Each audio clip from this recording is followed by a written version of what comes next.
नमस्कार, मैं हूं संगीता राय। पूर्वांचल एक्सप्रेस न्यूज के इस वेब पोर्टल में आपका स्वागत है। आइए देखते हैं हमारे संवाददाता राम सकल यादव की यह विशेष रिपोर्ट।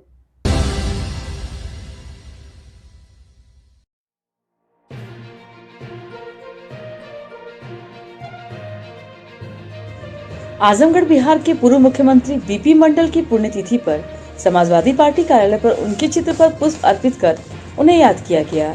इस दौरान आयोजित विचार गोष्ठी में इनके कार्य को प्रकाश डाला गया।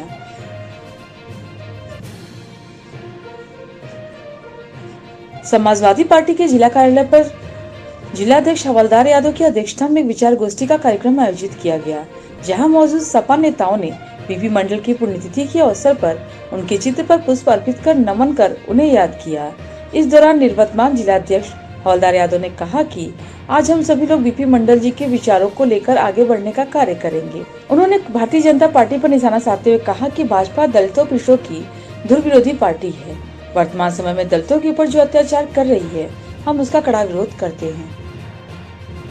पिछड़े वर्ग के आरक्षण को लेकर के बीपी मंडल साहब के नेतृत्व में कमेटी बनी थी और उस कमेटी का जो आयोग के अध्यक्ष मंडल साहब थे और उसकी रिपोर्ट को लागू कराने के लिए हम लोगों ने समाजवादी पार्टी के नेता माननीय मुलायम सिंह यादव जी और अन्य नेताओं ने संघर्ष किया था और वह रिपोर्ट लागू भी हुई।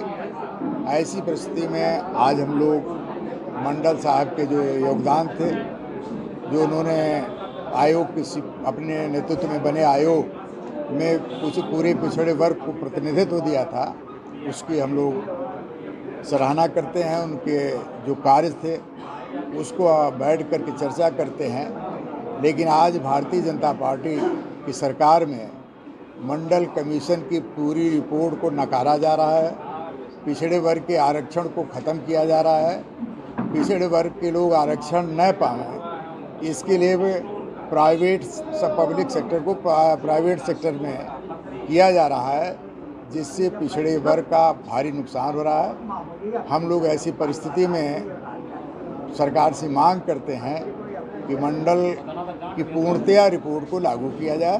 देखिए, कानून व्यवस्था तो पूरी तरह ध्वस्त हो चुकी है। कानून व्यवस्था के नाम पर जोगी जी जीरो टॉलरेंस की बात करते हैं और मैं समझता हूँ इससे बड़ा झूठ कोई हो नहीं सकता। पूरे प्रदेश में जिस तरह से आमतौर पर हत्याएं हो रही हैं, आपने कहा बलिया में एक छात्र नेता को सरेआम पीट पीट करके मार डाला गया। भारतीय जनता पार्टी के नेता किस तरह से घटनाएं कर रहे हैं, घटनाक्रम में अगर वह फंसाए जा रहे हैं तो सरकार उस पर दबाव देकर उनको निकलवाने का काम कर रही है। आपने देखा लखीमपुर में सीधे गाड़ियों से रौंदने के बाद लोगों ने कहा कि फला मंत्री का हाथ था और फला मंत्री ने घटना करवाया, लेकिन इसके बावजूद भी मंत्री न इस्तीफा दिया न उसके खिलाफ कार्रवाई हुई और उसके लड़के की जमानत के लिए सरकार ने जो रिपोर्ट अच्छी तरह देनी चाहिए थी, वो रिपोर्ट न देने के कारण उसकी जमानत हो गई। ये पहले बताऊंगा कि जितनी भी घटनाएं हो रही हैं, अगर भारतीय जनता पार्टी के लोग उसमें उस घटना में हैं तो उनके खिलाफ मिट्टी में मिलाने की कार्रवाई जोगी जी नहीं कर रहे हैं और दूसरे जाति धर्म के लोग हैं, दूसरी पार्टी के लोग हैं तो उसमें उनको मिट्टी में मिलाने की बात कर रहे हैं। देखिए, आज इसमें भाजपा को छोड़कर पूरे प्रदेश और देश की पार्टियां चाह रही हैं कि जातिगत जनगणना कराई जाए, लेकिन भाजपा की सरकार जातिगत जनगणना कराए जाने से भाग रही है। उसका मूल कारण है कि वह जानती है कि पिछड़े वर्ग की जो वर्तमान में आबादी है वह पूरी आबादी और है, और पिछड़े वर्ग के लोगों में कितना नौकरी मिल पाई है, कितना अन्य लोगों को नौकरी मिल पाई है, उस आधार पर यह तय हो जाएगा कि जिस संख्या में जितनी संख्या पिछड़े वर्ग की या दलित वर्ग की, उसके अनुपात में नौकरियां नहीं मिली हैं।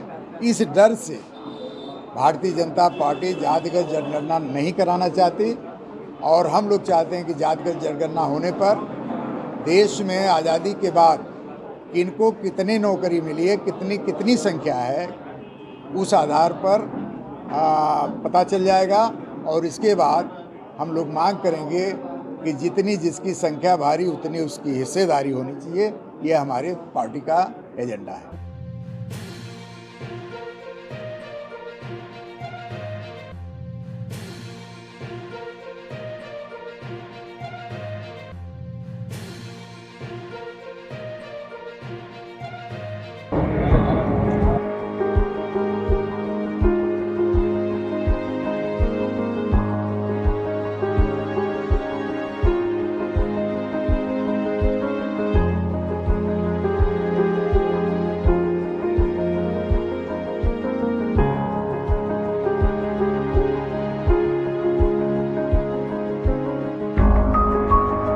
आपको हमारी खबर पसंद आई हो तो हमारे चैनल को लाइक, सब्सक्राइब और शेयर जरूर करिए।